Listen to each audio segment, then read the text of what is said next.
Gloire à Dieu. Nous voulons que Jésus règne sur nous, n'est-ce pas? Nous avons chanté, nous avons affirmé cela. Nous allons apprendre comment il doit régner sur nous.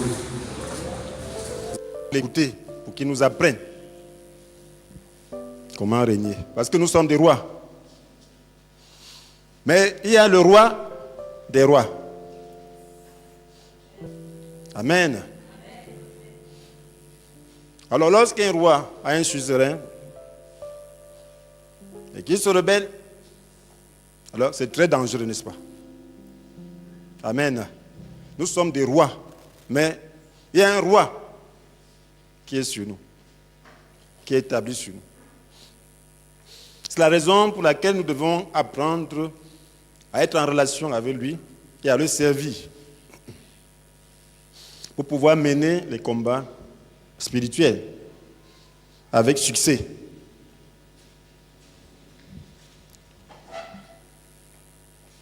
Alors ce matin, nous allons parler d'exercer son autorité spirituelle. Exercer son autorité spirituelle.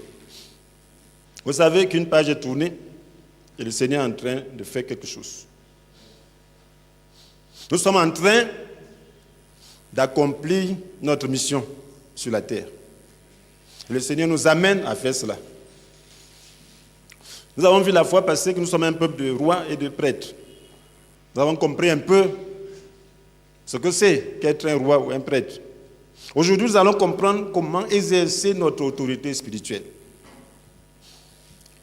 Alors, ce message vise à ce que nous comprenions les deux niveaux du combat spirituel. Savoir comment remporter la victoire. Nous devons comprendre les deux niveaux du combat spirituel. Savoir comment remporter la victoire. Amen. Amen. Amen. Cela veut dire qu'il y a deux niveaux dans le combat spirituel. Si tu ne sais pas qu'il y a deux niveaux, mon frère, tu ne pourras pas remporter la victoire. Amen. Alors nous avons vu que le roi mène des guerres pour assurer la sécurité de ses citoyens et qu'il exerce la justice. Et notre royaume n'étant pas d'ici-bas, nous menons donc des combats spirituels. Amen. Nous faisons des guerres spirituelles. Et la Bible nous dit dans Ephésiens 6, verset 12, que nous n'avons pas à lutter contre les êtres de chair et de sang, mais contre les puissances, contre les autorités, contre les pouvoirs de ce monde de ténèbres, contre les esprits du mal dans le monde céleste. Ephésiens 6, verset 12. Nous n'avons pas lutté contre les êtres de chair et de sang. Les êtres de chair et de sang, ça veut dire un humain comme toi. Même si un humain est sorcier, il n'est pas notre ennemi. Nous ne faisons pas de combat corps à corps. Même si un humain est sataniste, ce n'est pas un ennemi pour nous. Nous ne faisons pas les combats contre les satanistes. Même si c'est un tyran, nous ne faisons pas de combat contre les tyrans. Nous faisons les combats contre les esprits qui animent les hommes. Ce sont les puissances, ce sont les autorités, ce sont les esprits du mal dans le monde céleste, ce sont les pouvoirs de ce monde de ténèbres. Voilà notre combat. Et nous avons besoin de savoir que si nous ne menons pas ce combat, ces esprits-là utiliseront les gens pour nous combattre. Si nous ne menons pas ce combat, alors nous ferons. Il y a beaucoup de grâces que Dieu veut nous accorder, qui sont bloquées. Alors il y a deux niveaux dans ce combat, mes frères et sœurs. Vous voyez, lorsqu'on parle du royaume de Dieu, il est au ciel, n'est-ce pas? Nous disons notre Père qui est au ciel, n'est-ce pas? Cela veut dire que le royaume de Dieu est au ciel. Et nous voyons que le royaume de Dieu est aussi en nous. Nous voulons apporter le royaume de Dieu sur la terre. Cela veut dire qu'il y a deux niveaux du royaume de Dieu. Il y a le royaume de Dieu qui est au ciel, il y a le royaume de Dieu qui est en nous.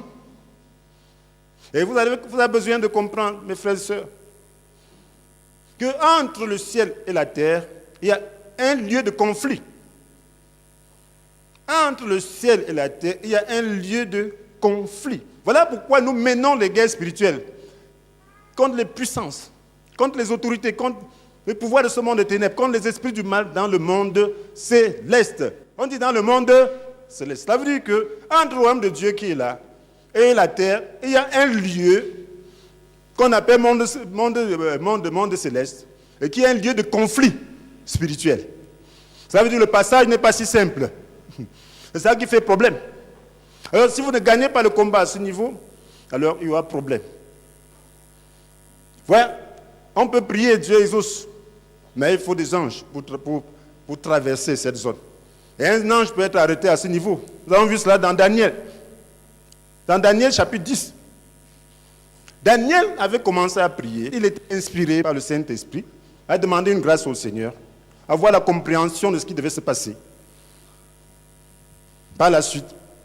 Et depuis le premier jour où il a commencé à s'humilier, la Bible dit que Dieu l'a exaucé et a dépêché un ange avec un message spécial.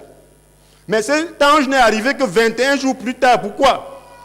Parce qu'il a été retenu par une puissance, par une autorité satanique, par un pouvoir du monde des ténèbres, par un esprit méchant dans le monde céleste.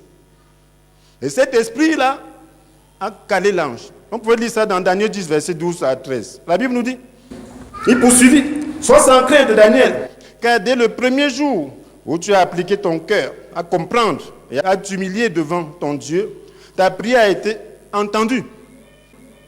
Et je suis venu vers toi en réponse à tes paroles. Mais le chef du royaume de Perse s'est opposé à moi durant 21 jours. Voilà un ange qui vient avec un message, avec le cadeau venant du ciel, avec la grâce que Dieu a donnée. Parce que la Bible dit tout cadeau de valeur nous vient d'en haut, du Père qui est toute lumière. Tout cadeau de valeur. Il y avait un cadeau de valeur que le Père qui est toute lumière envoyait à son fils Daniel, à sa demande. Mais il a été retenu dans le lieu céleste. Mais le chef du royaume de Perse s'est opposé à moi durant 21 jours. Alors Michel, l'un des principaux chefs, est venu à mon aide. Et je suis resté là, auprès des rois de Perse. Donc, le chef du royaume de Perse, mes frères et sœurs, c'est qui? Ce sont ces puissances, ce sont ces autorités, ce sont ces pouvoirs du monde des ténèbres, ce sont ces esprits du mal. Vous savez l'intention du diable. C'est de voler, tuer, détruire. Jean 10, verset 10. Cela veut dire que si c'est une principauté satanique qui gouverne un royaume, cela veut dire que le but sera seulement de voler, de tuer et de détruire. Comprenez bien, la Perse était l'empire de cette époque de Daniel. Il y avait l'empire babylonien qui s'était écroulé. Maintenant, c'était l'empire mère des Perses. Et ce chef du royaume de Perse, donc c'est lui qui gouvernait les rois. Le roi était là, pensant que c'est lui-même qui gouvernait, mais c'est une puissance, une principauté qui l'a influencé, qui l'a mené à faire des choses. Et voilà pourquoi la prière, lorsque vous priez, vous brisez la puissance de cette principauté et c'est la volonté de Dieu qui est faite. Qui que ce soit. Il y a des gens qui disent que si j'étais président, je ferais ceci et cela. Tu ne sais pas quel est le conflit que le président subit. Lorsque tu lèves bien la tête, tu deviens la cible des puissances. Et ces puissances te contrôlent. Ces puissances t'amènent à faire des choses que toi tu ne veux pas. Mon frère, lorsque vous voyez un royaume, parce qu'à l'époque il y avait des empires. Empire veut dire quoi? Cela veut dire que c'était un roi qui étend sa royauté, sa domination presque sur tout le monde connu de l'époque. Donc l'empire perse s'étendait. Donc quand vous voyez un roi qui étend sa domination un peu partout, il y a une puissance derrière. Et plus le royaume est grand, plus cette principauté est puissante. Parce que le diable envoie des gens selon l'envergure. Et maintenant, qu'est-ce qui s'est passé? Voilà Daniel qui était dans ce royaume, mais qui exerçait l'autorité de Dieu pour influencer positivement le roi. Donc si nous n'influençons pas positivement le roi, les puissants des ténèbres vont influencer négativement le roi.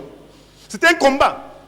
Si vous savez qu'il y a un chef de puissance du royaume de Perse, ça veut dire qu'il y a aussi un chef de puissance du royaume des États-Unis. Il y a un chef de puissance du royaume du Cameroun. Amen. Et notre combat, c'est contre qui? Contre les puissances. Amen. Ça veut dire que nous devons combattre ces puissances pour briser leur pouvoir sur ceux qui règnent sur nous, pour que ce soit l'Esprit de Dieu qui les influence. Parce que si c'est l'Esprit de Dieu qui les influence, Alors Jésus dit qu'il est venu pour donner la vie aux hommes. Il est venu pour que les hommes aient la vie, et une vie abondante. Mais le diable, lorsqu'il règne, qu'est-ce qu'il fait? Il apporte la mort, il vole, il tue, il détruit.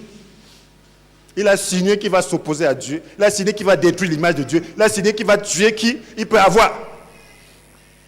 Et toi, chrétien, tu es là pour exercer ton autorité, pour combattre à ce niveau-là. Au niveau là que le commun du peuple ne voit pas. Au niveau là que le commun du mortel ne voit pas. C'est là que ton combat doit se livrer. Le jour là, tu vas dire, j'ai chassé les démons. Tu vas chasser les démons, les petits démons. Petits démons, pour avoir de quoi manger. Tu auras même un gros ventre. Ainsi de suite, tu dis, Dieu, j'ai chassé les démons. Mais il va dire, est-ce que tu as livré le combat spirituel? Est-ce que tu as établi mon règne sur la terre? Est-ce que tu as établi mon règne? Est-ce que tu as livré le combat à ce niveau-là? Mon peuple a été asservi. Il y a beaucoup de gens qui auraient pu croire, mais qui sont allés en enfer parce que tu n'as pas livré ce combat. Mon frère, quel que soit l'homme qui se tient là-haut, il peut être influencé. Regardez David, le roi David. C'était qui? L'homme selon le cœur de Dieu.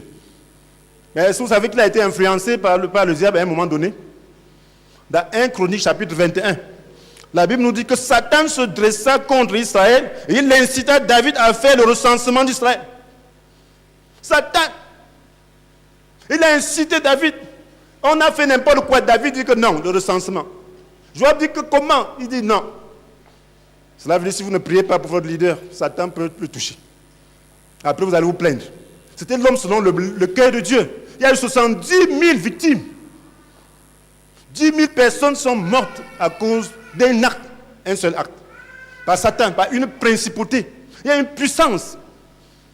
Mais malgré que ce soit le peuple de Dieu, il y a une puissance qui se tient là pour essayer de régner sur chaque pays, mes frères et sœurs, sur chaque nation. Une puissance. Il y a des puissances. Et c'est la raison pour laquelle on doit prier pour les leaders. Dieu dit de prier pour les autorités, de jamais parler mal parler des autorités. Parce que lorsque tu mal parles, tu es en train de jouer le rôle du diable lui-même. Tu es en train de détruire. Parce qu'une autorité n'est pas là de sa part. Lorsque tu parles de mal, tu vas l'influencer négativement. Et après, tu vas te plaindre. Quand l'autorité porte l'épée, ce n'est pas pour rien, c'est pour exercer la justice. Si tu vas t'affronter à lui, il te taille. Et après, tu vas te plaindre. Quand les gens portent les armes, vous pensez pourquoi? C'est pour assurer la sécurité. Donc vous devez plutôt prier. Et prier, s'il y a un esprit qui l'influence, vous combattez cet esprit démoniaque, cette puissance. Vous avez l'autorité. C'est de ça qu'il est question. On ne s'attaque pas aux personnes. On ne parle pas, on ne prononce pas un jugement de valeur sur des personnes. Ce n'est pas contre les êtres de chair et de sang qu'on combat. Et lorsque l'Église ne comprend pas son combat, lorsque l'Église ne comprend pas qu'il a beaucoup pour mener le combat spirituel, il a déjà perdu. Il y a deux niveaux dans ce combat. Le royaume de Dieu est en haut, au ciel, il est aussi en bas, en nous. Et de même qu'il y a l'obstacle, il y a une zone de conflit entre ciel et terre. De même aussi, il y a une zone de conflit entre le royaume de Dieu en nous et la terre. Le royaume de Dieu est en nous. Il y a aussi une zone de conflit. Alors où il faut mener les combats. Il y a aussi des combats qu'on doit mener en soi-même. Lorsqu'on mène ce combat, alors on remporte celui du ciel. Mes frères, mes sœurs, Jésus est venu pour que les anges puissent être en mesure de livrer facilement le combat. Il y a des choses que sont les anges qui vont faire. Mais ils sont limités. Imaginez-vous qu'une principauté fait le corps à corps avec un ange. Il fallait que ce soit un ange de rang supérieur qui vienne. Michel, c'était un chef. Lorsqu'il vient, l'autre là se soumet. Amen. Ça veut dire que ça suggère que les anges ne peuvent avoir autorité que sur des démons d'un rang inférieur. Et que les corps à corps là, c'est pas facile. Amen. Oui, ce n'est pas n'importe quel ange qui s'occupe de ça. De même, il y a différentes principautés. Le diable est parti avec des principautés, avec des puissances, avec des rangs inférieurs. Il y a des fantassins. Ce n'est pas un fantassin qui peut s'occuper d'un chef. Et la raison pour laquelle, et vous pouvez voir cela. Alors cet ange dit qu'il n'y a personne qui l'aide dans ce combat. Sauf Michel. Ça veut dire que les gens n'étaient pas, les autres anges n'étaient pas capables, ou ils étaient trop occupés. Et mais ce combat, tu peux aider l'ange. Amen. C'est ça, mon frère, ma soeur. Lorsque nous ne comprenons pas la collaboration que nous avons avec le monde spirituel de Dieu, alors nous perdons le combat. Jésus est venu pour que le travail des anges soit facilité. Et lorsque l'Église ne comprend pas cela, il ne fera jamais le travail que Dieu lui a donné. Jésus dit dans Jean chapitre 1, verset 51. Parlait à Nathanaël, le premier disciple. Il ajouta, oui, je vous l'assure, vous verrez le ciel ouvert et les anges de Dieu monter et descendre entre ciel et terre par l'intermédiaire du Fils de l'homme. Oh, vous verrez le ciel ouvert et les anges. Jean 1, verset 51. Vous voyez le ciel ouvert et les anges de Dieu monter entre ciel et terre par l'intermédiaire de qui? Du Fils de... Donc ça veut dire que lorsque Jésus était sur terre, le ciel était ouvert. Les anges pouvaient monter et descendre simplement, sans connaître le combat. Amen. Amen. Amen. Jésus est parti avec cette autorité? Non. Il nous a laissés sur la terre avec cette même autorité. C'est la raison pour laquelle il nous l'a dit aux disciples. Vous voyez Satan tomber du ciel comme l'éclair. Luc 10, verset 18. Vous connaissez ça bien. Il est vrai que je vous ai donné le pouvoir de marcher sur les serpents et les scorpions et d'écraser toutes les forces de l'ennemi sans que rien ne puisse vous faire du mal. Ça veut dire que ce que cet ange-là, qui a apporté le message à Daniel, ne pouvait pas faire, nous pouvons le faire. Amen. Vous voyez comment Dieu est bon? Les anges sont supérieurs aux hommes dans certains domaines. Mais les hommes sont supérieurs aux anges dans certains domaines. Eux ne peuvent pas combattre le diable. Nous combattons le diable. Nous faisons tomber le diable. Mais le diable les retient. Mais nous, on dit au nom de Jésus, puissant de ténèbres, toi, Satan, je te lis, te châtie au nom de Jésus. Il libère, il décampe, il tombe. Il dit puissance des ténèbres. Prince qui domine le Cameroun. Jésus-Christ t'a condamné. À la croix, il t'a désarmé. Tu es lié. Tu es jugé. Je déclare que tu n'as plus de puissance au nom de Jésus. Ces anges sont libres de travailler. Ces anges sont libres d'influencer le prince, notre président, pour qu'il puisse faire de bonnes choses. Mais un ange est retenu. Ils sont en train de faire le corps à corps. Lorsqu'il déclare comme ça, il tombe. L'ange est libre. Il se met à se moquer de l'autre. Fait encore ça, quoi. Je dis libre. Il traverse librement. C'est ce qui se fait dans le monde spirituel, hein, mes frères et sœurs.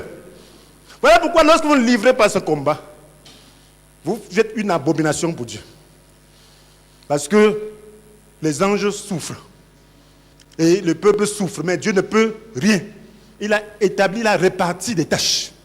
Il a dit que les hommes, je leur donne autorité sur le diable. Les anges, vous avez autorité dans d'autres domaines. Mais il faut travailler en collaboration pour que le travail se fasse bien.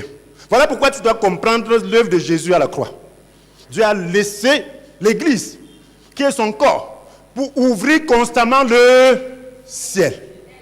Pour qu'entre ciel et terre, il y ait l'autoroute. Ça veut dire que quand un ange veut intervenir, rien ne le retient. Même pas une seconde. En une fraction de seconde, il peut quitter le ciel jusqu'ici. Amen. Si rien ne le retient. Mais s'il est retenu, ça peut faire des jours. Tu es là, tu bagarres avec les démons. Qu'est-ce qui se passe? Tu bagarres avec les sorciers. Qu'est-ce qui se passe? Alors qu'un ange vient, il le taille. Il libère. Il voit flou. Vous n'avez jamais vu le monde spirituel. J'ai déjà vu le monde spirituel. J'ai déjà ouvert mes yeux pour voir le monde spirituel de temps en temps.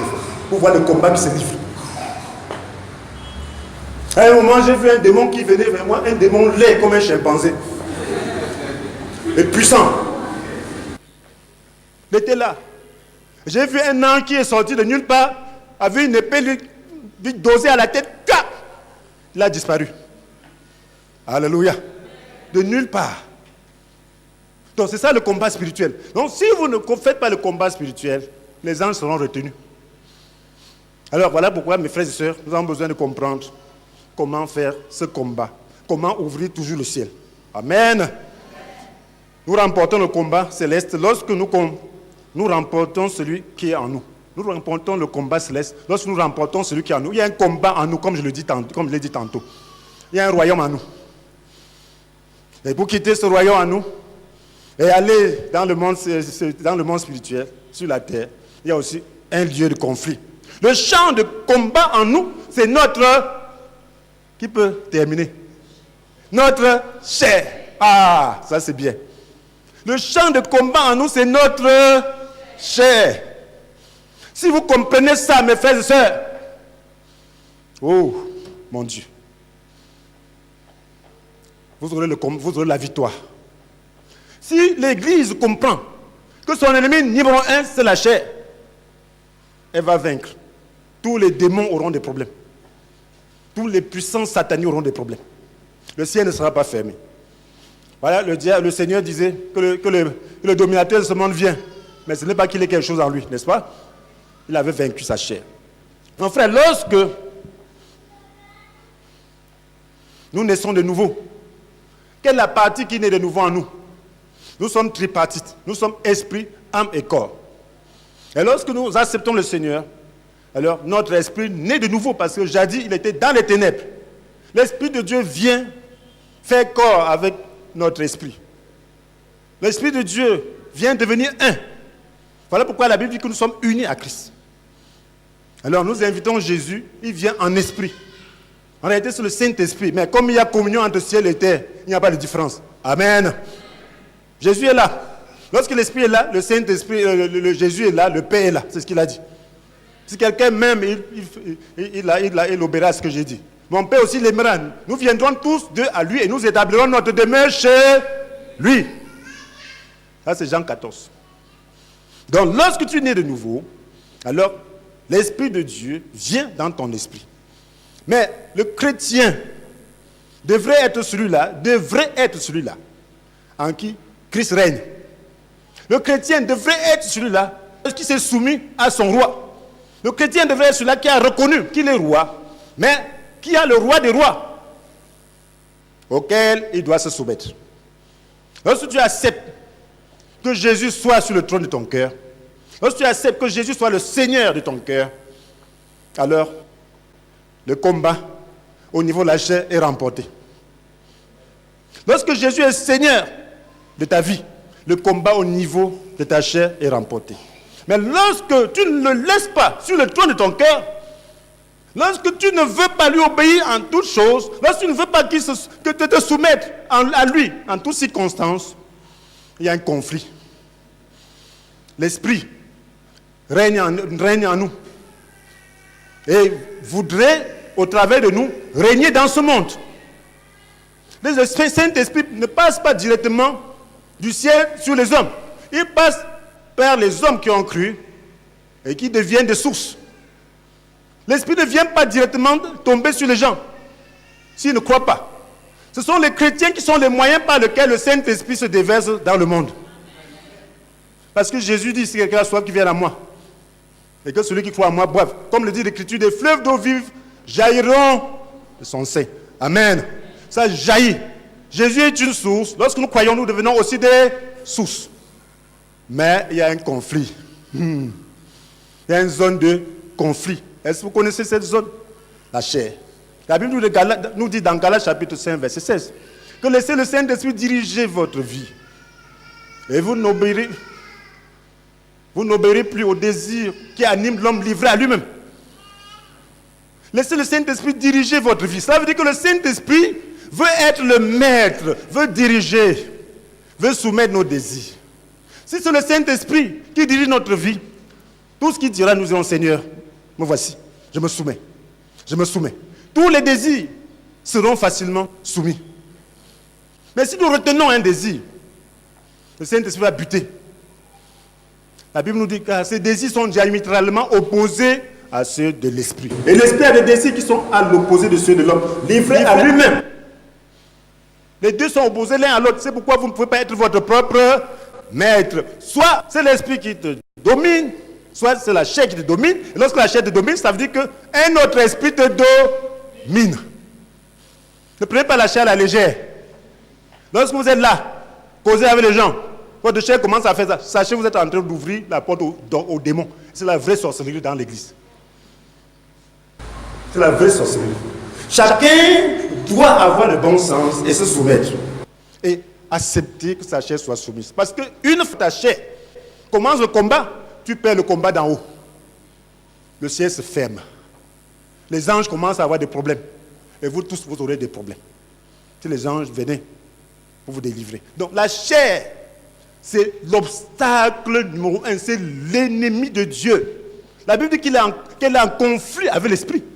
La chair parvient à dominer l'esprit lorsque nous ne nous soumettons pas entièrement à Dieu. Voilà pourquoi, mon frère, ma soeur, nous avons besoin de comprendre cela. La Bible nous dit, d'ailleurs dans Jacques chapitre 4, comprenez, d'où proviennent les conflits et les querelles entre vous. Jacques 4, versets 1 à 3. D'où proviennent les conflits et les querelles entre vous? N'est-ce pas des désirs égoïstes qui combattent sans cesse en vous? Des désirs égoïstes, c'est ça la chair. Parce que lorsqu'on parle de la chair, certains jeunes ne comprennent pas. Ce sont les désirs égoïstes, parce que l'homme est foncièrement égocentrique. Tout retourne vers lui. Et il a des désirs. Cette chair-là, c'est quoi? Ce sont ces désirs de l'âme associés aux désirs du corps. Lorsque Jésus n'est pas Seigneur, le désir du corps influence même l'homme, influence l'âme. Mais lorsque Jésus est Seigneur, alors il soumet ses désirs, de sorte que ce soit l'esprit qui contrôle, qui soumette les passions, qui soumette même les désirs du corps. Donc maintenant, il dit d'où proviennent les conflits et les querelles entre vous, n'est-ce pas, des désirs égoïstes qui combattent sans cesse en vous. Cela veut dire que sans cesse, ces désirs essaient de combattre. Ils sont les hommes charnels. Ça combat sans cesse parce qu'ils n'ont pas laissé Jésus être le Seigneur de leur cœur, de leur vie. Lorsque tu laisses Jésus être le Seigneur de ta vie, il te montre le chemin de délivrance. Pour qu'ils ne combattent pas. Et vous voyez que quelqu'un en qui les mauvais désirs combattent sans cesse, est-ce qu'une telle personne peut être heureuse? Non. Il ne peut pas dire que, oh, je vis la paix, je vis la joie, je suis libre. Non, il n'est pas libre. Nous avons chanté tout à l'heure, libre de nos chaînes. Il a des chaînes, il n'est pas libre. Puisqu'il suffit de le provoquer, cette chose-là se manifeste. Il suffit de lui dire que mouf. Tu dis, tu sais à qui tu as affaire? On ne fait pas ça comme ça, hein? Quelle est cette chose-là? Tu n'es pas libre, puisqu'on peut te tenir. On peut te tenir. Si on veut te tenir, on te connaît, on peut te tenir, on te tient. C'est comme ça que certains font. On dit que si on le touche comme ça, il va se quereller et on va lui faire ça mal, on va lui faire ça dur. On connaît le caractère des gens et on sait comment les manipuler. Et c'est la même chose. On dit, si tu l'insultes, même si c'est en public, tu vas voir comment il va réagir. Et si on veut te détruire, on t'insulte en public. Tu te perds. Tu n'es pas libre, mon frère. Puisque quelque chose, un facteur extérieur peut te contrôler. Celui qui est libre, c'est celui qui est libre de tous ces facteurs-là. Qui agit et qui ne réagit pas plutôt. Ça veut dire qu'il contrôle ses actes. Il est responsable de ses actes. Lorsqu'il pose un acte, il sait pourquoi il pose et il peut assumer devant Dieu. Voilà quelqu'un qui est libre. Quelqu'un qui est libre, ce n'est pas quelqu'un qui passe en l'insultant, en le méprisant, midonnant. Mais tu passes, il va rire. Il est en train de faire quoi là? Ça ne le touche pas. Il s'en fout. Il pardonne. Mais celui qui n'est pas libre en fait un problème. Et au lieu de continuer à faire le combat dans le ciel, il va se morfondre même pendant 2 jours, même pendant 3 jours. Il a déjà oublié son combat. Il est en train de faire un mauvais combat. L'esprit ne peut plus passer par lui pour influencer. Il ne peut plus aider. Voilà le problème de la chair. D'où proviennent les conflits et les querelles entre vous? N'est-ce pas des désirs égoïstes qui combattent sans cesse en vous? Vous convoitez beaucoup de choses, mais vos désirs restent insatisfaits. La convoitise. J'ai porté telle chaussure. Si je n'ai pas ces chaussures-là, je ne peux pas être libre. Tu n'es pas libre. Tu as la convoitise. J'ai telle voiture, si je n'ai pas telle voiture, je ne suis pas un homme. Tu n'es pas libre, mon frère. Ce ne sont pas des choses qui doivent te façonner. Tu es un roi, mon frère. Un roi convoite les petites choses. Mon frère, tu as quelque chose de grandiose. Tu as un palais là au ciel, mon frère, ma soeur. Aïe, aïe, aïe, aïe, aïe, aïe. Tu convoites la poussière sous le pied du pauvre, mon frère. Alléluia.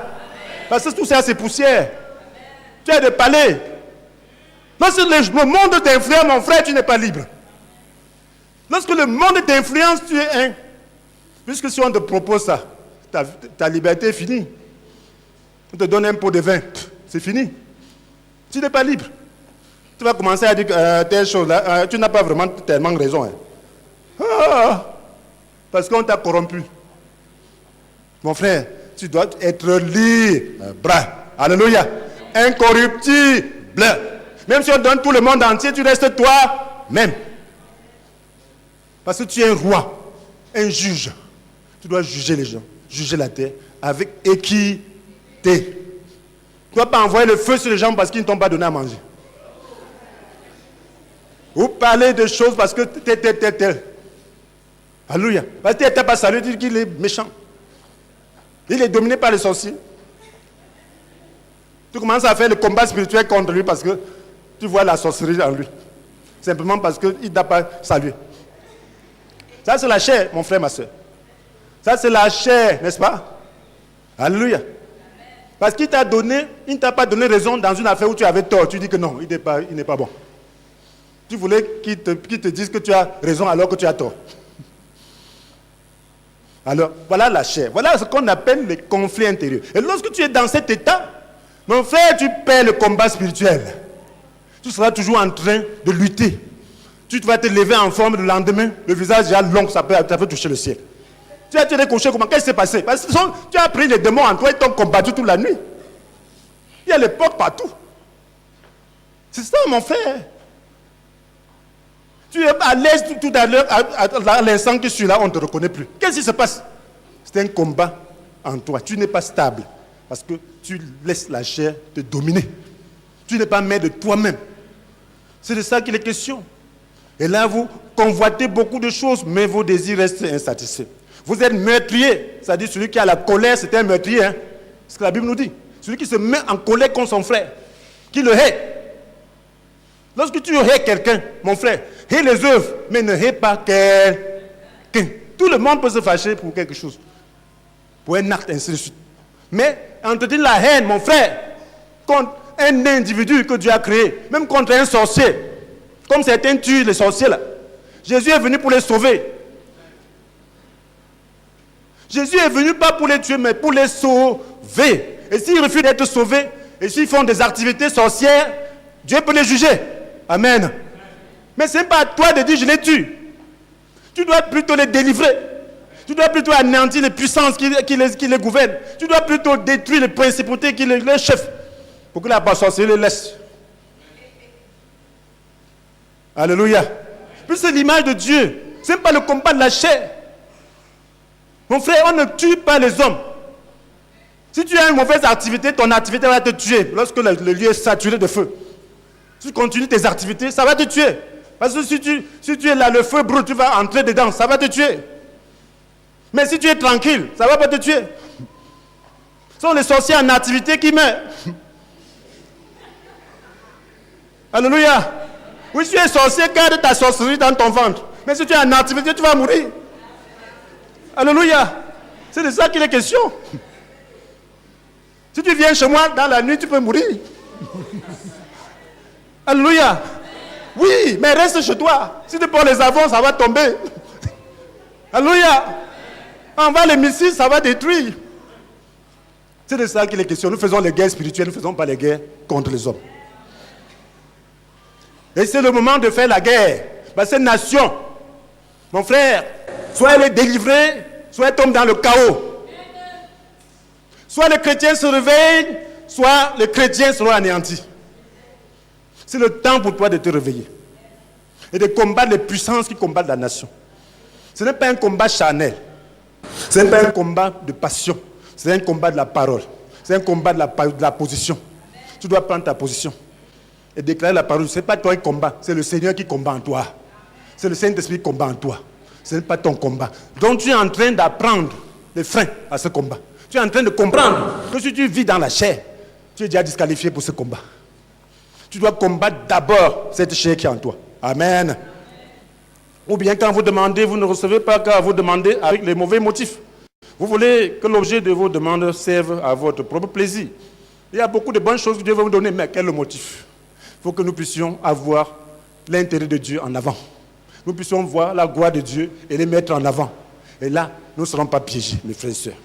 La Bible nous demande de faire mourir tous les désirs de nos âmes à servir à nos corps. Ça veut dire que nos âmes sont souvent asservies à notre corps. Nous devons faire mourir tout cela.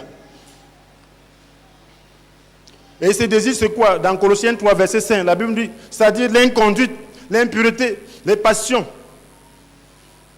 incontrôlées, les passions incontrôlées, les désirs mauvais et la soif de posséder qui est une idolâtrie. La soif, j'ai parlé tout à l'heure de la soif. N'est pas soif de posséder quelque chose, mes frères. Dieu peut mettre un désir dans ton cœur et tu as la foi pour exprimer cela. Mais que ce ne soit pas une passion de la chair. Amen. Parce que toute chose qu'on reçoit souvent par la foi, quand Dieu met un fardeau, ça demande aussi quelque chose, une force. Ça demande une conviction, ça demande une action. Mais ça ne doit pas être une passion qui brûle ta chair et qui te met mal à l'aise. Le fardeau peut te prendre tel que tu dis, Seigneur, je ne peux plus vivre sans ça. Mais c'est des choses spirituelles. Alléluia. Amen. C'est comme on appelle soif. Ça, c'est la soif. Quand quelqu'un a soif, réellement soif, s'il ne boit pas, il peut mourir, n'est-ce pas? Dieu met cette soif-là. Mais ce n'est pas une passion qui recherche plutôt ton plaisir, qui recherche plutôt, bref, à chercher à être l'égal d'un autre. Non. C'est un fardeau que Dieu met dans ton cœur. Maintenant, frères et sœurs, voyez l'exemple d'Akan dans la perte de ce combat spirituel. Dans Josué chapitre 7. Nous voyons, c'était une passion incontrôlée. Et cela donne une image de comment nous perdons le combat du ciel lorsque nous laissons notre chair prendre le dessus sur nous. Vous pouvez voir, quelqu'un peut gâter même tout un ministère, hein, la chair. Quelqu'un peut gâter même toute une œuvre. La chair de quelqu'un peut détruire même toute une nation. Simplement. Voilà, c'est la chair qui détruit même le foyer. Hein. Un peu de chair comme ça, et puis ça devient tout un problème. Voilà qu'Akan, dans Josué chapitre 7, le Seigneur dit dans ce premier combat contre Jéricho, de ne rien prendre. De vouer tout, de lui vouer tout. Et tout le monde a entendu. Josué chapitre 7, mais qu'est-ce qu'Akan a fait? La Bible nous dit au verset 21, il dit lui-même, j'ai vu dans le butin un magnifique manteau de Babylone, 200 pièces d'argent et un lingot d'or d'une livre. J'en ai eu fortement envie. Comprenez bien, j'en ai eu fortement envie. Alors je m'en suis emparé. Son envie a dépassé la loi de Dieu. Son envie a dépassé sa soumission à Dieu. Et quelque chose l'a contrôlé. J'en ai eu fortement envie. Contre l'ordre donné. C'est ce que la chef fait. Lorsque tu ne peux pas te contrôler, c'est ce qu'on appelle les passions incontrôlées. J'ai vu telle fille, j'ai eu fortement envie. Un chrétien. Tu dois contrôler. Alléluia. J'avais fortement envie. Dieu ne comprend pas ce langage. Fornication égale fornication. Adultère égale adultère. Vol égale vol. Tu vois la chose de quelqu'un, tu as fortement envie. Tu prends. Ce n'est pas de ça qu'il est. Tu dois te contrôler. Parce que si tu ne dépends pas de toi-même, ça veut dire que Jésus ne règne pas. Parce que rien ne peut dépasser Jésus. Si c'est Jésus qui règne, tu n'auras pas fortement envie. C'est que tu as quitté son règne. Tu as dit, Jésus, laisse-moi un peu. Mets-toi de côté là, c'est moi qui règne maintenant. Je fais ce que je veux. Mais laisse Jésus sur le trône à tout moment. Alors je m'en suis emparé. Ces objets sont enterrés au milieu de ma tente. Et l'argent est en dessous. Le résultat, c'était quoi? C'est qu'il a été détruit avec ces objets. Bref, il a été détruit avec sa famille à cause de ça. Voyez donc. Et les gens ont perdu le combat. Ils sont allés perdre 36 soldats à cause de ça. De l'envie de quelqu'un qui a été incontrôlé. Quelqu'un a eu fortement envie. Et il a fait perdre 36 vies. Donc ça veut dire que nous devons faire attention avec la chair. Lorsque tu n'arrives pas à contrôler la chair, là, un fou passe, il t'insulte. Tu commences à répondre là. Tu es en train de perdre le combat. Tu ne sais pas combien de vies tu es en train de perdre là-bas maintenant. Parce que ce combat, tu es en train de fermer le ciel en toi. Tu es en train de fermer l'esprit. Donc comment faire mourir les désirs de la chair? Voilà donc notre besoin. Comment faire mourir les désirs de la chair? Je vous assure qu'il n'y a pas un autre moyen efficace en dehors de la croix. Montez, descendez. Il n'y a pas de moyen de faire mourir la chair. C'est le seul moyen. Le moyen, c'est l'œuvre de Jésus-Christ sur la croix. La victoire se trouve en Jésus-Christ. Nous devons accepter l'œuvre de la croix dans notre vie. Celui qui n'a pas accepté la croix dans sa vie ne peut pas être délivré de la chair. Tu n'acceptes pas la croix dans ta vie, tu ne seras jamais délivré. Parce que lorsqu'on t'insulte, lorsqu'on te provoque, lorsque tu es dans une situation de détresse, lorsque les gens manigancent des choses et te placent dans une situation qui te font souffrir, alors, il y a la souffrance, hein? La nature humaine commence à s'affliger. Elle dit, mais pourquoi? Pourtant, c'est elle qui me fait comme ça. C'est elle qui me fait comme ça. Alors, il faut porter la croix. Cela veut dire qu'il faut accepter cette souffrance. Amen. Ton amour propre commence à s'interroger, à sentir mal. Si tu n'es pas quelqu'un qui accepte de souffrir dans son amour propre, et c'est ça qu'on appelle porter sa croix, ça veut dire, c'est ça qu'on appelle accepter la croix, c'est-à-dire accepter la souffrance. Lorsque Jésus s'est fait crucifier, il a souffert, n'est-ce pas? Il faudrait que vous compreniez bien l'œuvre de la croix. Lorsque Jésus s'est fait crucifier, c'était du gâteau. Amen. Il a dit, mon père, pourquoi m'as-tu abandonné? Il souffrait lorsque la chair vive là, est percée, est suspendue comme ça. Ça se déchire dans le vif. Alors il y a tentation de dire que, Seigneur, ces gens-là ont mal fait. Il y a tentation de dire, ne laisse pas comme ça. Il y a tentation de dire que punis-les. Mais il dit, pardonne-leur, car ils ne savent pas ce qu'ils font. Et ils souffrent. Ça veut dire que lorsque l'homme te met dans un état de souffrance, tu dois accepter de souffrir. Et refréner ce désir de maudire. Refréner ce désir de réagir. Réagir n'est pas responsable. La réaction est naturelle. La croix doit retenir cette réaction. Amen. Lorsque tu acceptes la croix te retient. Lorsque quelqu'un est crucifié, est-ce qu'il peut agir? C'est la même chose. Lorsque tu acceptes la croix dans ta vie, dans ta chair, dans cette partie égocentrique, alors tu es libre. Ce n'est pas que tu ne vas pas sentir mal. Lorsque tu vas sentir mal et que tu acceptes cette souffrance, le Saint-Esprit mettra à mort ces désirs-là. Amen.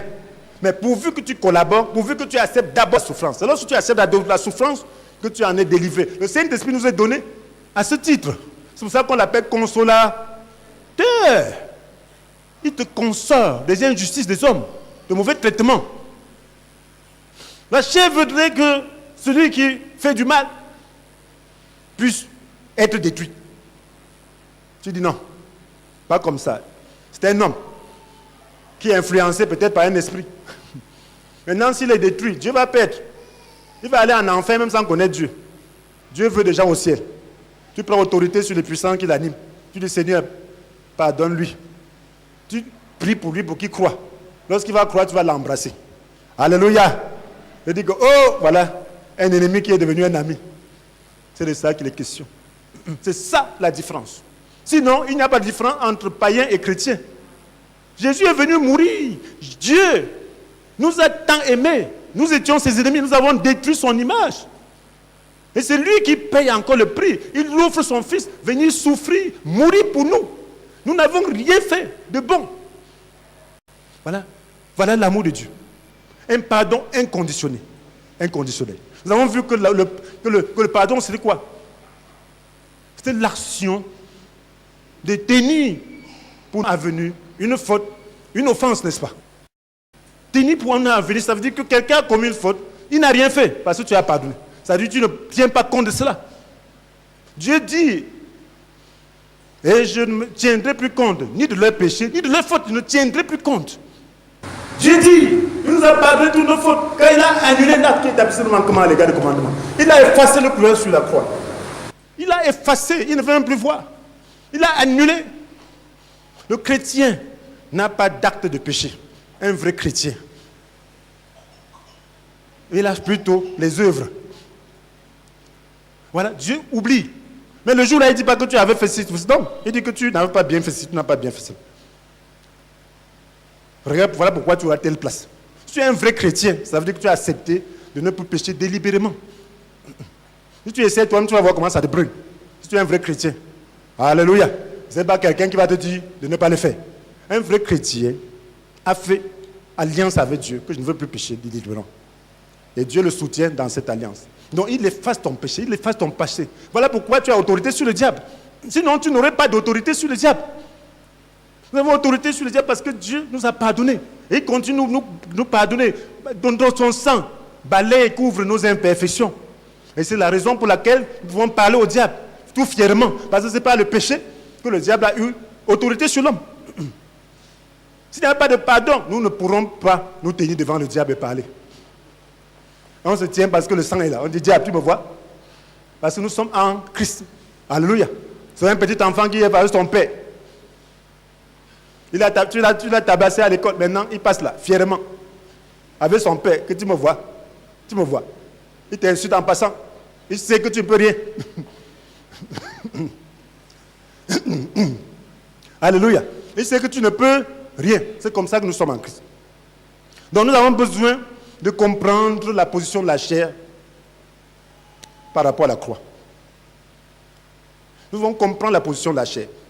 La Bible nous dit dans Romains chapitre 6, verset 6. Comprenons donc que l'homme que nous étions autrefois a été crucifié avec le Christ, afin que le péché dans ce qui fait sa force soit réduit à l'impuissance et que nous ne servions plus le péché comme des esclaves. Je reprends. Comprenons donc que l'homme que nous étions autrefois a été crucifié avec le Christ. L'homme que nous étions autrefois, c'est qui? C'est la chair. Ce vieil homme. Cet homme querelleur. Cet homme égocentrique. Cet homme de passion incontrôlée. Cet homme d'impureté. Cet homme de soif de posséder. Cet homme meurtrier. Il a été crucifié. Afin que le péché dans ce qui fait sa force soit réduit à l'impuissance. Le péché doit être réduit à l'impuissance dans ta vie. Et que nous ne servions plus le péché comme des esclaves. Le péché va te faire des suggestions. Tu dis, péché, tu sais. Avant, j'étais ton esclave. Maintenant, là, c'est moi qui commande. Tu te fais des suggestions. Tu dis, je refuse. Mais tais-toi.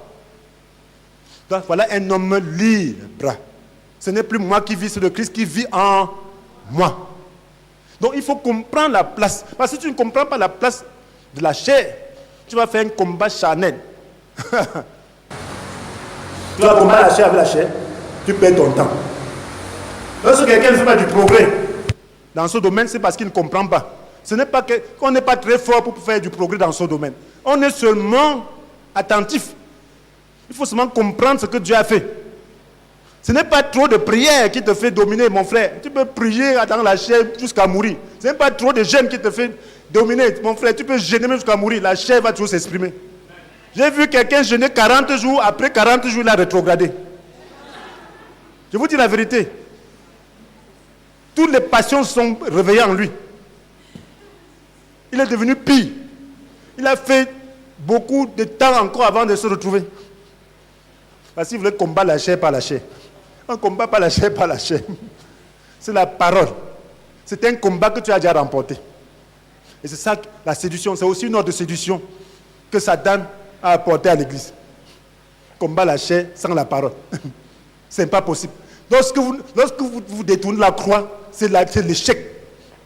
Si vous tentez, vous tombez dans les pièges, soit de légalisme, soit de libertinage. Lorsque vous n'êtes pas dans la croix, vous n'êtes pas dans la vérité. Parce que la vérité, c'est en Christ. C'est ce que Jésus a fait à la croix. Sans la croix, il n'y a rien. Le christianisme n'a pas de sens. Et lorsque vous mettez ça de côté, vous cherchez autre chose, vous êtes en train de vous égarer.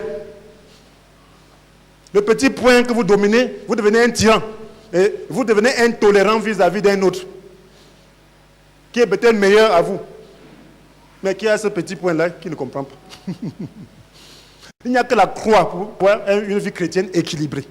Il n'y a que la croix pour détruire la chair. Il faut comprendre ce que Jésus a fait. Voilà la position de la chair. La Bible nous dit encore dans Galates chapitre 5, verset 24, que vous connaissez, beaucoup connaissent ça. Or, ceux qui appartiennent à Jésus-Christ ont crucifié l'homme livré à lui-même avec ses passions et ses désirs. Si tu appartiens à Jésus-Christ, voilà ta position. Dieu dit que tu as crucifié l'homme livré à toi-même L'homme livré à lui-même, avec ses passions et ses désirs. C'est un acquis. C'est quelque chose qui a été fait. Donc, tu dois commencer ton combat à partir de là. Comment donc pratiquement le faire? C'est comprendre cela et croire la parole. La Bible dit, le chrétien dit qu'il est croyant, mais il ne croit pas. Comment la Bible dit que quelque chose est passé, toi tu dis que ça ne s'est pas passé? Dieu dit que tu as crucifié l'homme livré à lui-même avec ses passions et ses désirs. Et tu continues à vivre comme si ce n'était pas crucifié couramment. Ça veut dire que tu ne crois pas. Ou tu ne sais pas comment croire. Croire veut dire que tu prends en compte cette parole et que cette parole agisse en toi. Croire veut dire que tu comprends cette parole. Les gens lisent la Bible, montent et descendent. Et ils ne vont pas sur l'essentiel. L'essentiel, c'est d'abord ça. Voilà comment on procède. Et si tu commences à procéder ainsi, tu vas voir la chair diminuer dans ta vie. Jusqu'à disparaître. Alléluia. Disparaître veut dire que tu as l'autorité sur elle. Mon frère, l'apôtre Paul était un violent. Mais lorsqu'il nous dit son secret, il est devenu doux comme un agneau. Jusqu'à se laisser tuer. Alléluia. Parce qu'il a compris le secret. Il dit dans Romains chapitre 10, verset 10, car celui qui croit dans son cœur, Dieu le déclare juste. Celui qui l'affirme de sa bouche, Dieu le sauve. C'est un principe. Tu crois. Lorsque tu crois, Dieu te déclare juste. Ça veut dire que selon la justice de Dieu, sur le plan juridique, Dieu dit tu es juste. Mais maintenant, te sauver veut dire que tu expérimentes effectivement cette parole. Cette parole, c'est quoi? Que ceux qui en sont en Christ ont crucifié l'homme livré à lui-même avec ses passions et ses désirs. Est-ce que tu crois? Si tu crois, Dieu te déclare juste. Mais tu as besoin de l'affirmer pour être sauvé. Pour être sauvé de cette situation, de la chair. Donc cela veut dire que mon frère, lorsqu'on a un verset biblique, lorsque tu veux combattre la chair, examine ce que Dieu a fait à la croix par rapport à la chair. La Bible, nous avons lu dans Romains chapitre 6, verset 6, que comprenons donc que l'homme que nous étions autrefois a été crucifié avec le Christ, afin que le péché dans ce qui fait sa force soit réduit à l'impuissance et que nous servions plus le péché comme les esclaves. Alléluia. Tu dois confesser cela. Alléluia. Tu dois avoir cela dans ton cœur, dans ta tête. Tu peux avancer même plus loin. La Bible nous dit, considérez-vous comme mort pour le péché, comme vivant pour Christ, dans l'union avec Jésus-Christ. Amen. Considérez-vous. Donc tu dois avoir ce passage dans la tête. Tu dois choisir un ou deux versets ou que tu as médité et dont tu comprends le sens par rapport à la chair. Et maintenant, déclarer ça. Alléluia. Affirmer, dire que je suis, voilà ma position et voilà la position de la chair. Lorsque tu déclares comme ça, c'est la parole de Dieu. Elle agit d'elle-même. La parole de Dieu possède une puissance. Mais cette puissance n'agit que lorsque tu confesses, lorsque tu crois. Lorsque tu déclares. Tu dois déclarer à toi-même plusieurs fois par jour. Tu dois déclarer même 100 fois si c'est possible. Alléluia. Oui, et même au moins 3 occasions où tu déclares. Où tu écoutes peut-être le matin, tu te lèves, tu déclares cela. Oui, lorsque tu as encore un peu de temps, pendant que tu travailles, tu penses encore à ça, tu déclares. À midi, tu déclares. Le soir, tu déclares. Lorsque tu déclares comme ça, c'est en train d'accomplir le message dans ta vie. La parole de Dieu, la Bible dit que la parole de Dieu est vivante, efficace, plus tranchante que toute épée à double tranchant, pénètre au plus profond de l'être jusqu'à atteindre esprit, âme. Alléluia. Jointure et moelle. Elle juge les dispositions et les pensées du cœur. Alléluia. Ça veut dire que la parole là, juge, c'est une sorte de feu. C'est comme le marteau, c'est ce que Dieu a dit à un prophète. C'est comme le marteau. Donc quand tu déclares, ça agit. Tu n'as pas besoin de sentir comment ça agit, mais tu as besoin d'être ferme, de croire que cette parole, telle que c'est dit là, c'est la vérité. Dieu n'est pas un homme pour mentir, ni humain pour se repentir. As-tu jamais parlé sans qu'il tienne parole? N'accomplit-il pas ce qu'il a déclaré? Il l'accomplit, ce n'est pas toi qui l'accomplis. Est-ce que vous comprenez maintenant? Vous avez compris? Voilà le secret pour pouvoir combattre la chair. Lorsque quelqu'un te tente, tu sens quelque chose bouillonnant en toi, tu dis seulement que ceux qui sont à Christ ont crucifié l'homme livré à lui-même avec ses passions et ses désirs. Alléluia. Tu es crucifié. Alléluia. La Bible dit, considérez-vous comme mort pour le péché. Tu dis, je suis mort. Tu ris. Quand tu vas faire ça 2-3 fois, à un moment donné, tu vas voir que plusieurs fois, peut-être ça va prendre même une semaine, un mois. Alléluia. Même 2 mois. À un moment, tu vas rire. Quand quelqu'un va te faire quelque chose, tu vas dire sans rien. Amen. Tu vas dire sans rien. Alors avant, quand on te fait ça, tu bouillonnais. Tu bouillonnais. Tu n'avais pas de ressources. Tu n'avais pas de ressources. Quelqu'un qui a le gilet pas à balle. Quelqu'un qui est dans un bunker. Tu tires ton petit fusil là, ça lui fait quoi? Amen. Il rit. Il dit ton arme là est petite. Va chercher une autre. Donc les petites armes qui te mettaient à terre là, ça devient petit. Quelqu'un fait des choses qui a dit que je vais le tuer. Quand il fait ça, tu dis, bon mon ami, viens. Tu as faim? Va manger. Alléluia. Oui, va manger.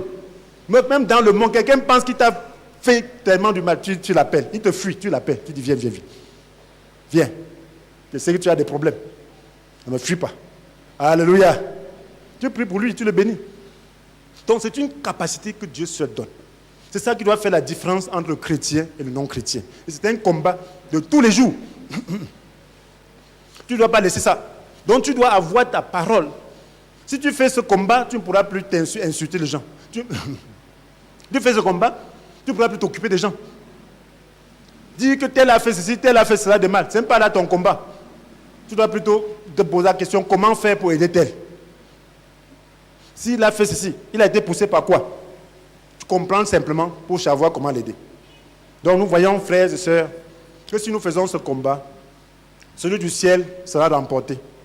Parce que les anges, lorsqu'ils viennent, ils doivent trouver le ciel ouvert. Et le ciel est ouvert lorsque la communion entre nous et Dieu marche. Et cette communion marche lorsque notre chair est soumise, lorsque Jésus est sur le trône de notre cœur.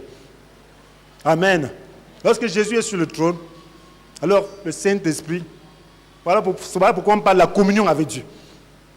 Tout acte que Satan essaye de pouvoir nous faire sortir de notre paix échoue. Et les anges travaillent. Et nous faisons le combat spirituel. Nous avons l'autorité sur le diable que les anges n'ont pas. Donc nous devons aider les anges à faire le combat, à nous aider. Ce sont des serviteurs de Dieu, au même titre que nous. Donc nous devons les aider. Et si nous le faisons, ce pays sera sauvé. Et c'est le moment de le faire. Souvenez-vous qu'il y a des Ougandais qui est devenu délivrer un message ici, disant que cette nation était dominée par 2 puissances spirituelles, la sorcellerie et la religion. Et Dieu nous donnait jusqu'à fin 2017 pour changer, donner à l'Église pour changer. Parce que l'Église est corrompue par la sorcellerie. La sorcellerie, c'est quoi? La sorcellerie, ce sont des activités de ténèbres pour empêcher que l'esprit émerge. La religion, c'est quoi? Lorsqu'on vient à Dieu, on ne comprend pas ce qu'on vient faire. On vient seulement adhérer, on vient seulement chercher son propre plaisir. On ne comprend même pas qu'on vient pour servir Dieu, pour l'adorer. C'est ça la religion. On ne sait pas où on va. C'est ça la religion. Les boutiques, on ouvre des boutiques. On fait des shows, on fait des trucs. C'est la religion.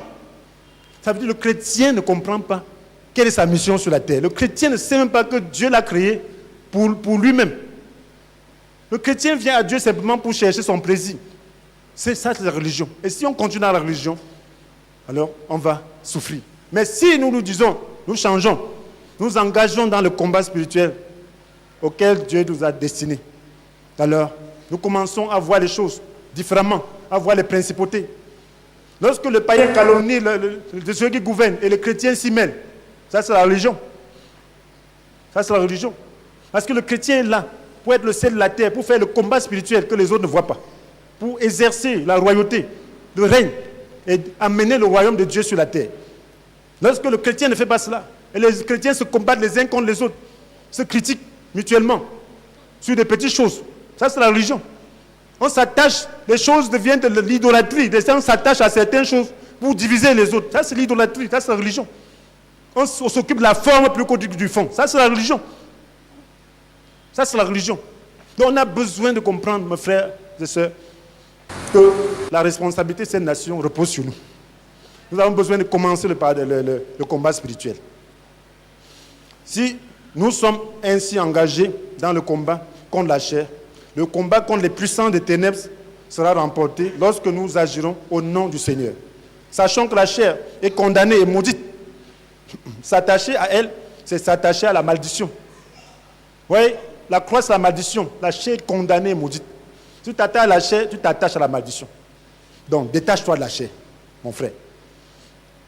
Est-ce que nous voulons laisser le Christ sur le trône de notre cœur, afin que son esprit remporte la victoire sur la chair? Est-ce que c'est là notre désir?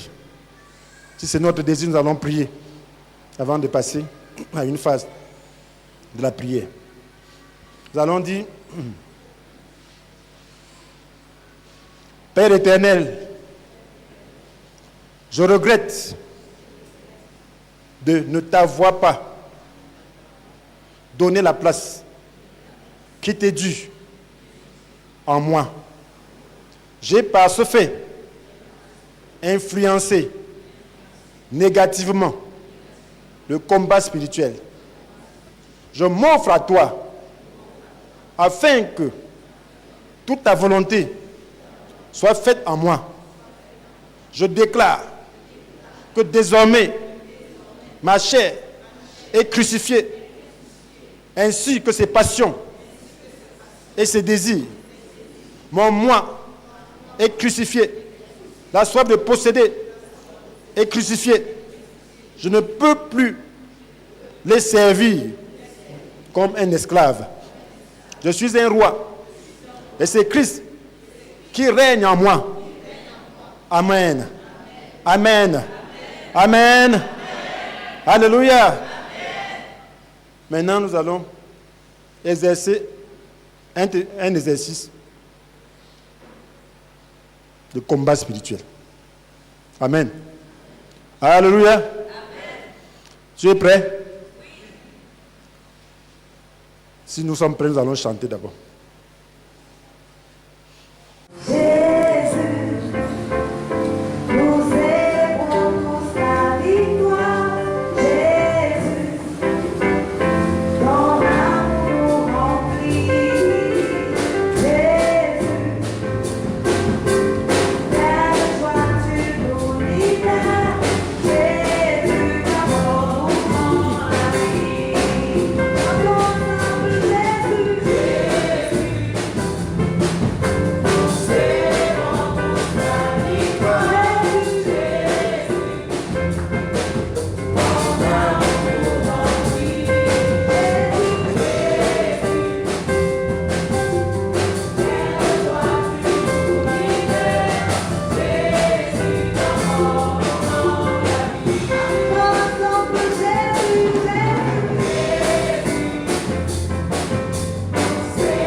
fatale au diable.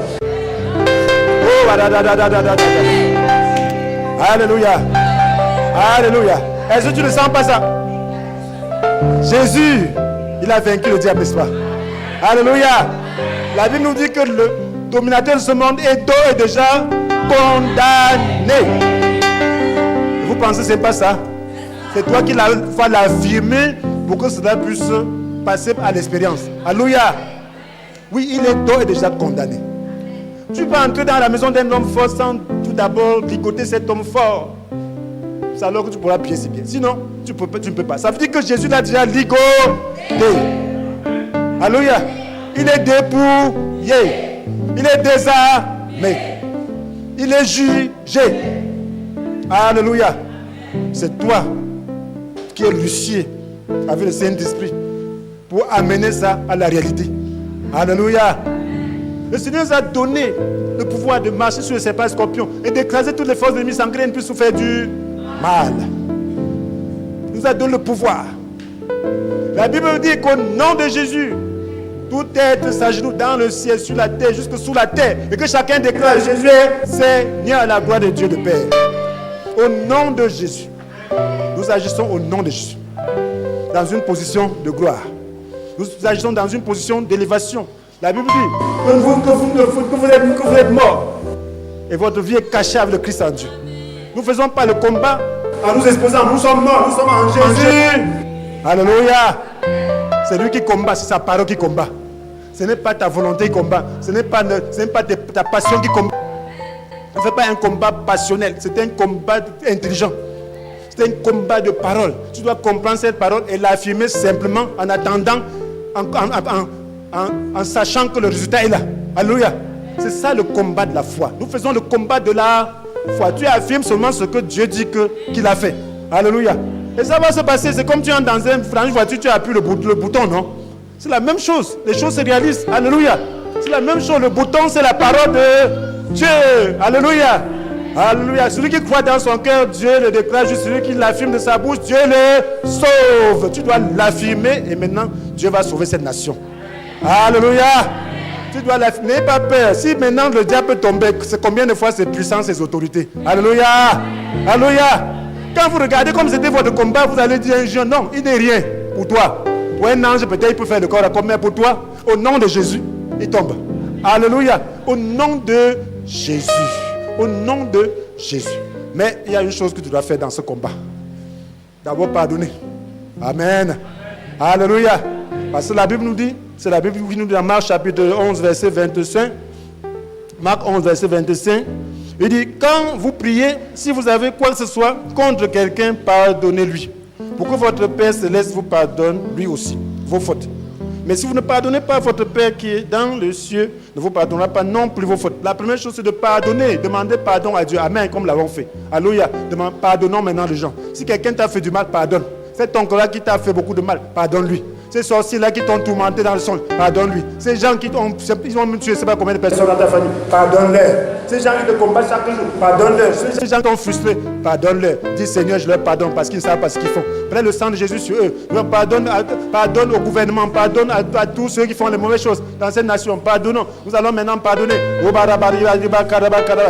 Oh Seigneur, je dis que Seigneur mon Dieu, tu ne tiendras plus compte de nos péchés et de nos fautes. Oh, nous pardonnons maintenant. Je pardonne à tous ceux-là. Oh, mes ennemis. Oh, que je ne connais même pas. Seigneur, je leur pardonne. Je leur pardonne de péchés. Je pardonne à tous les sorciers. Je pardonne à tous ceux qui manigancent dans l'ombre. Oh, pour faire du mal. Oh, à ma famille, à tous les autres, à tous ceux que j'aime. Je pardonne, Seigneur mon Dieu, à tous ceux-là. Oh, qui s'attaquent, Seigneur mon Dieu, à la nation, à ton image. Je pardonne à tous ceux qui font du mal. Je pardonne à ceux qui dirigent mal. Je pardonne.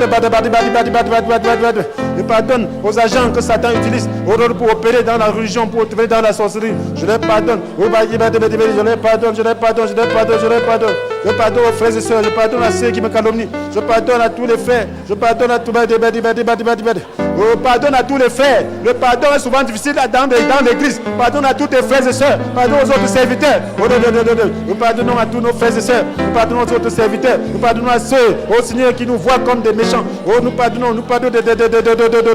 Pardonnons à ceux qui nous méprisent. Oh, je pardonne.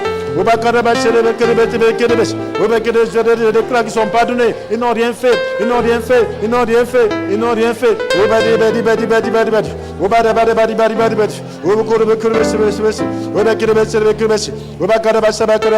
Nous allons maintenant.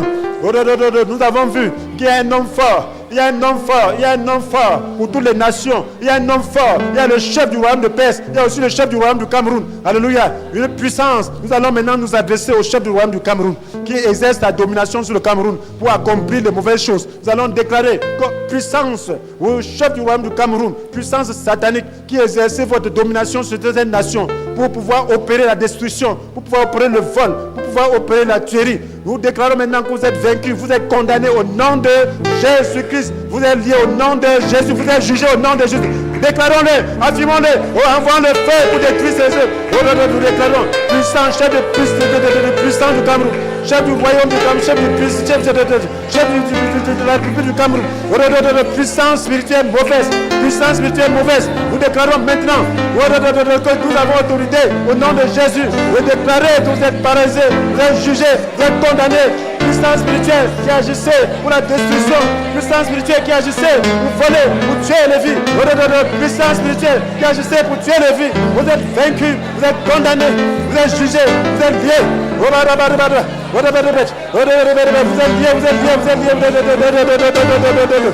Vous êtes liés, cette puissance spirituelle, vous êtes liés, vous êtes liés, vous êtes liés. Vous déclarez votre destruction, vous déclarez votre destruction, vous êtes liés.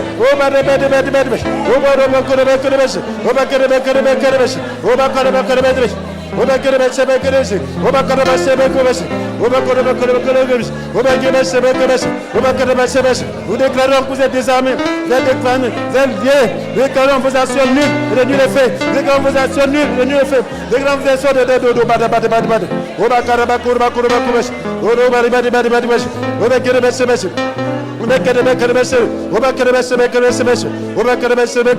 Maintenant, nous allons, il y a des sous-chefs qui s'occupent des différents départements de la République, différentes sphères. Il ne faut pas vous occuper de tous. Mais nous allons les déclarer tous liés. Nous allons désorganiser leur armée. Nous allons paralyser leur armée. Nous allons détruire les moyens d'action. Invoquons le feu pour détruire tous les moyens d'action. Les désorganiser. Les voir à l'échec tous les plans. Nous allons prier au nom de Jésus-Christ. Oh, puissance spirituelle. Puissance spirituelle. Puissance spirituelle qui agissait. Oh, pour accomplir des desseins macabres dans cette nation. Pour accomplir des desseins macabres dans cette nation. Oh, armée démoniaque. Armée démoniaque. Armée démoniaque, vous désorganisons. Nous invoquons le feu pour détruire vos œuvres. Nous désorganisons vos œuvres. Nous désorganisons.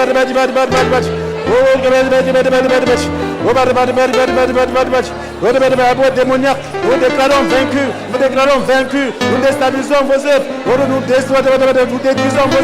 détruisons vos œuvres, faisons échec à vos œuvres, nous invoquons le feu, nous détruisons vos œuvres, nous invoquons le feu, nous détruisons vos plans, nous faisons échec à vos plans, nous détruisons, nous invoquons le feu, détruisons vos œuvres dans cette nation, nous détruisons vos œuvres dans cette nation, nous détruisons les œuvres dans cette nation, nous détruisons vos œuvres, nous avons le feu, nous consumons vos œuvres, nous consumons le feu, libérez les Camerounais, nous invoquons le feu, nous détruisons vos œuvres,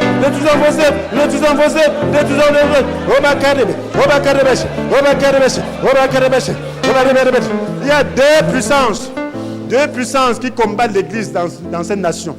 Il y a la sorcellerie et la religion. Prenons autorité sur ces deux puissances, prenons autorité sur la sorcellerie qui agit pour freiner l'œuvre, pour pouvoir détruire l'œuvre. Il se mixe à la volonté de Dieu, à la vérité. Cet esprit, oui, qui ne sert plus Dieu, qui amène les gens à servir autre chose que Dieu. Un esprit de sorcellerie. Nous allons maintenant détruire, proclamer que cet esprit est vaincu. Proclamons sa condamnation, son jugement. Et utilisons son œuvre dans la vie de l'église du Cameroun. Puissance satanique, puissance de sorcellerie, toi qui agis dans l'église, pour la dévoyer, pour détruire son mène d'évangile, pour détruire sa promotion. Puissance satanique, la sorcellerie, tu es vaincu, tu es vaincu. Nous déclarons paralysé, tu es vaincu, tu es lié, tu es lié, tu es lié, tu es jugé, tu es condamné, tu es condamné, tu es condamné, tu es condamné, tu es condamné, tu es condamné. Libère, libère l'église, libère les chrétiens, libère les chrétiens, libère les chrétiens, libère les chrétiens, libère les chrétiens, libère les chrétiens. Au nom de Jésus, au nom de Jésus, au nom de Jésus, libère l'église, libère l'église. Libère l'église, libère l'église, libère l'église, libère l'église. Au nom de Jésus. Libère, libère, libère, libère, libère. Libère, libère, libère, libère. Envoie le feu pour détruire les œuvres dans l'église. Envoie le feu pour détruire les œuvres. On envoie le feu, détruisant vos œuvres. Envoie le feu pour détruire vos œuvres. Envoie le feu pour détruire vos œuvres. Envoie le feu pour détruire vos œuvres. Envoie le feu pour détruire vos œuvres. Envoie le feu pour détruire vos œuvres. Envoie le feu pour détruire vos œuvres. Envoie le feu pour détruire vos œuvres. Détruisons vos œuvres dans cette nation. Détruisons le feu dans cette église. Détruisons vos œuvres.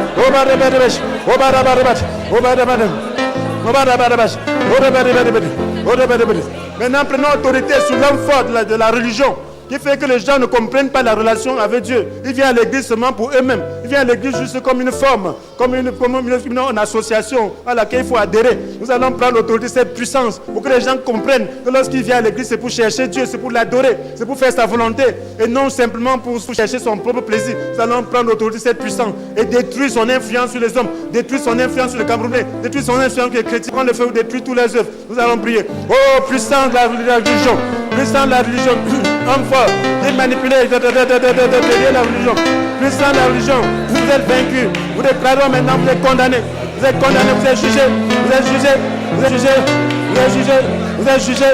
Vous êtes jugés, vous êtes jugés. Vous êtes jugés, vous êtes jugés. Vous êtes jugés, vous êtes jugés. Vous êtes jugés, vous êtes jugés. Vous êtes jugés, vous êtes jugés. Libérez, invoquons le feu. Détruisons vos œuvres. Détruisons vos œuvres. Détruisons vos œuvres. Détruisons vos œuvres. Vous détruisons vos œuvres, vous détruisons vos œuvres, vous détruisons vos œuvres sur la nation. Vous détruisons vos œuvres.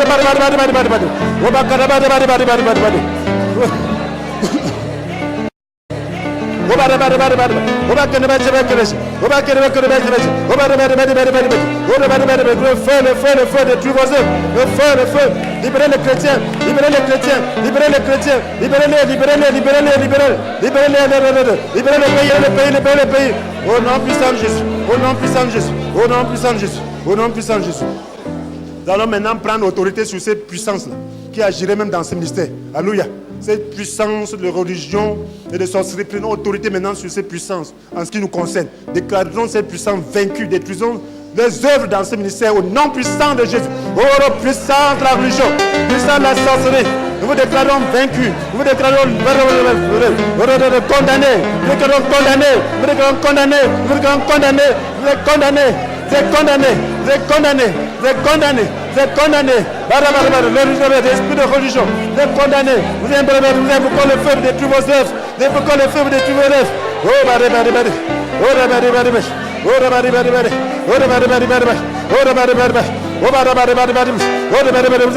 feu de tous vos œuvres. Dans ce ministère, réduisons vos œuvres.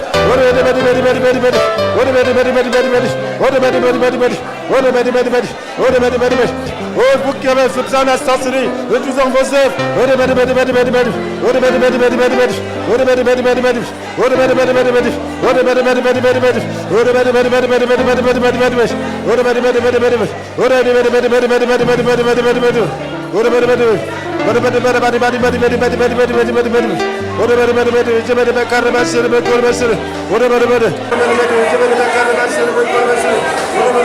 Détruisons les liens de la sorcellerie, de la religion. Libérons ceux qui sont sous ces liens. Détruisons ces liens. Brisons ces liens. Oh, la flamme a sonné la rose croix de tous les liens. Brisons tous ces liens. Brisons. Nous brisons les liens de la sorcellerie dans ce ministère. Nous brisons les liens de la femme à sonner de toute forme d'obéissance. Nous brisons le lien de la sorcellerie. Nous brisons le lien de la religion. Nous brisons tous ces liens. Nous libérons de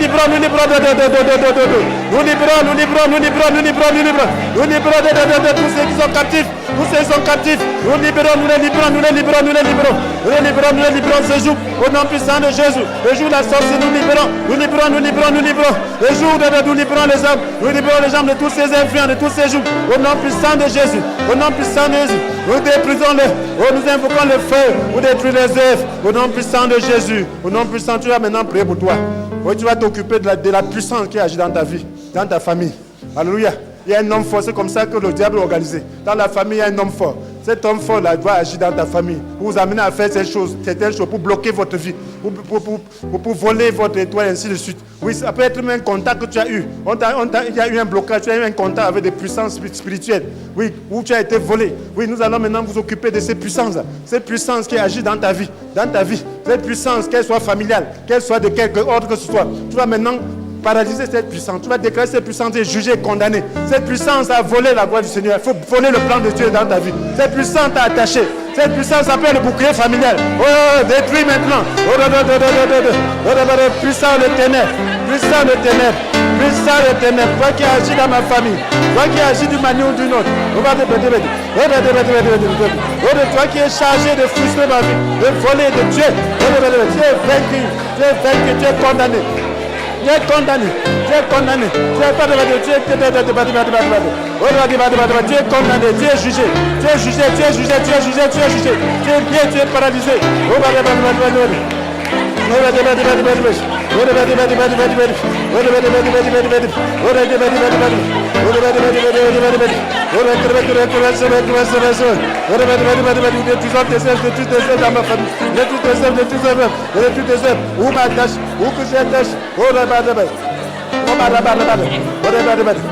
Oh, dans ta famille, où que les objets qui manifestent cette puissance, il y a des hôtels. Oh, il y a des hôtels. Il y a des hôtels, des choses qui ont été faites, oui, pour te lier.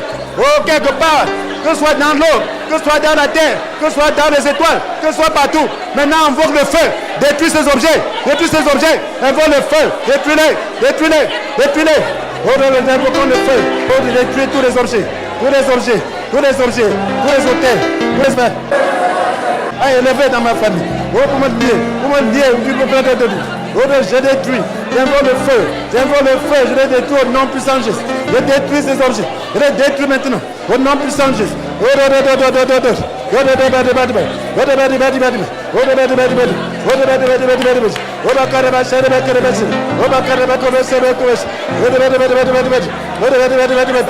Puissant de ténèbres. Oh, tu es vaincu. Tu es vaincu, tu es lié, tu es vaincu, tous les objets sataniques, tu es lié, il est détruit, j'envoie le feu, il détruit tous les hôtels, on a tous les boucliers, on a satanique, soit détruit, au nom puissant de Jésus, au nom puissant de Jésus, au nom puissant de Jésus, au nom puissant de Jésus. Maintenant tu vas libérer ta vie. Tu vas dire que maintenant le décret du diable est annulé, le décret du Seigneur va s'accomplir pour ta vie. C'est le décret du Seigneur qui s'accomplit maintenant pour toi. C'est la parole de Dieu qui t'a s'accompli. Le plan que le Seigneur a pour toi est un plan de bonheur et non de malheur. Alors maintenant déclare cela. Le dessein du Seigneur va s'accomplir pour moi. Ma vie est maintenant libérée. Ma vie est libérée. Ma vie est libérée. Je libère ma fille. Je libère ma fille. Je libère ma fille. Le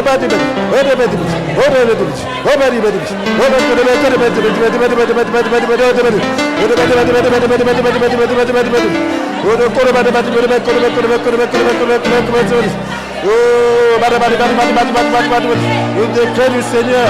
Oh, la nuit, le décret du diable. Le décret du diable est annulé pour ma vie. Le décret du diable est annulé pour ma vie.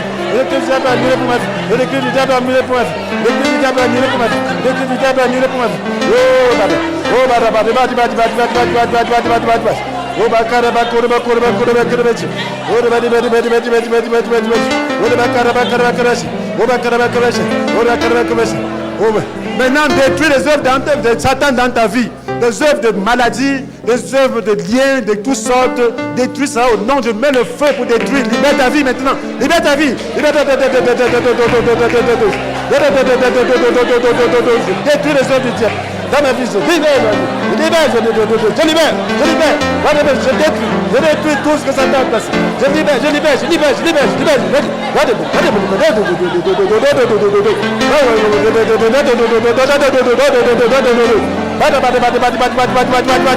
brûle. Dans le feu, je mets le feu. J'envoie la tempête, je libère.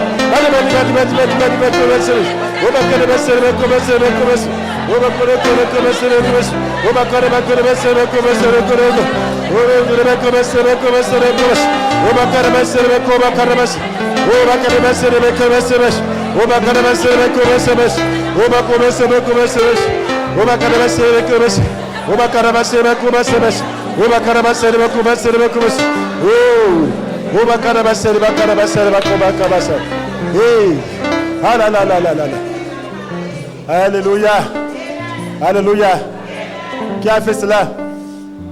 Qui a fait cela? Jésus. Alléluia. Jésus. Parce que nous agissons en son nom. Donc c'est lui qui reçoit toute la gloire. Alléluia. Oui, tout ce que Jésus va faire, tout ce qui va se passer, c'est Jésus qui opère. Ce n'est plus moi qui vis, c'est Jésus qui vit par moi. Donc ce n'est pas toi qui vis, c'est Jésus qui vit. Quelqu'un peut faire une œuvre, toi tu te fais à côté, tu prends la gloire de cela.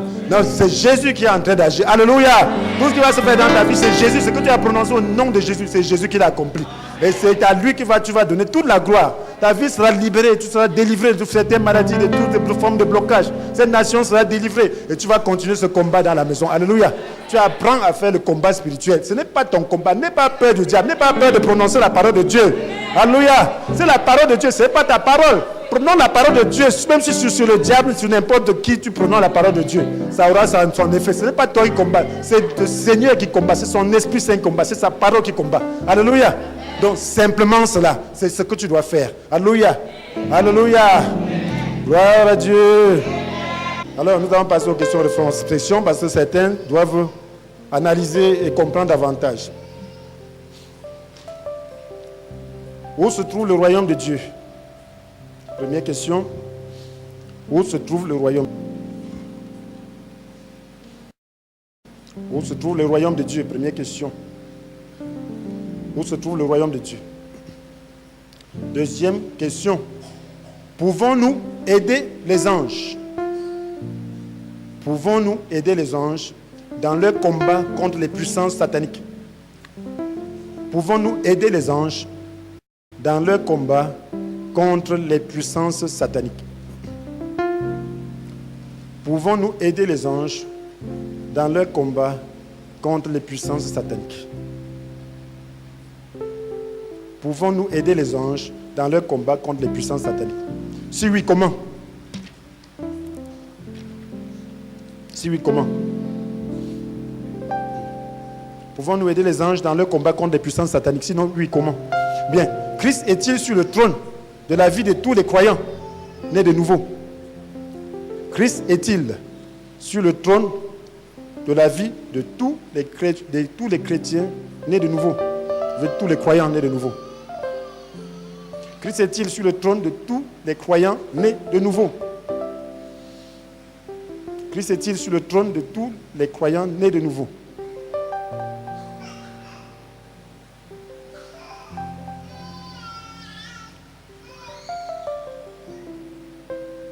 Christ est-il sur le trône de tous les croyants nés de nouveau? Christ est-il sur le trône de la vie de tous les croyants nés de nouveau? Quatrième, Christ, il faut faire pour introniser le Christ. Quatrième question, que faut-il faire pour introniser le Christ? Que faut-il faire pour introniser le Christ?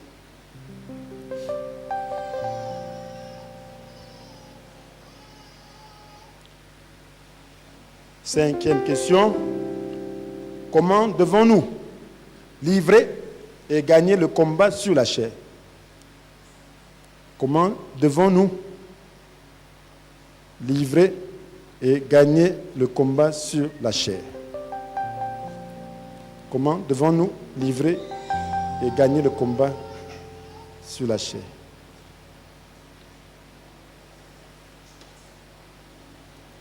Comment devons-nous livrer et gagner le combat sur la chair?